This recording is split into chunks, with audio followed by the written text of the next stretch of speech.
بابری مسجد کی شہادت کو 28 سال گزر چکے ہیں۔ حالانکہ سیکولر عوام اور خاص کر مسلمانوں نے سپریم کورٹ کے فیصلے کو مان لیا ہے، لیکن جن ملزمین نے مسجد کی انہدامی کی کارروائی کی، جن کا ذکر لبرہان کمیشن کی رپورٹ میں واضح طور پر کیا گیا تھا اور جن کو ساری دنیا نے دیکھا، ان ملزمین کو سی بی آئی کی ایک خصوصی عدالت نے یہ کہہ کر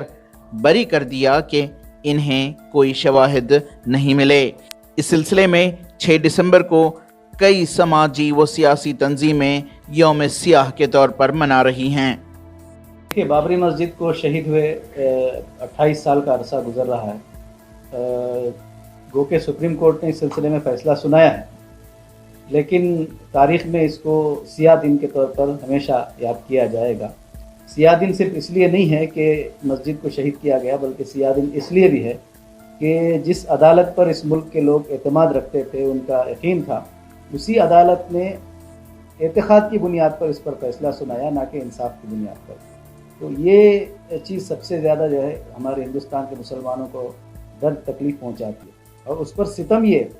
کہ جن مجرموں نے بابری مسجد کو دن کے اجالے میں ڈھایا، ان کے تعلق سے اس وقت کے اخباروں نے ہیڈ لائن بنائی، پوری دنیا کے میڈیا نے اس کو ایشو بنایا، لیکن ہمارا الہ آباد ہائی کورٹ جو ہے یہ کہہ کر ان کو بری کر دیتا ہے کہ ان کے تعلق سے کوئی شواہد موجود نہیں۔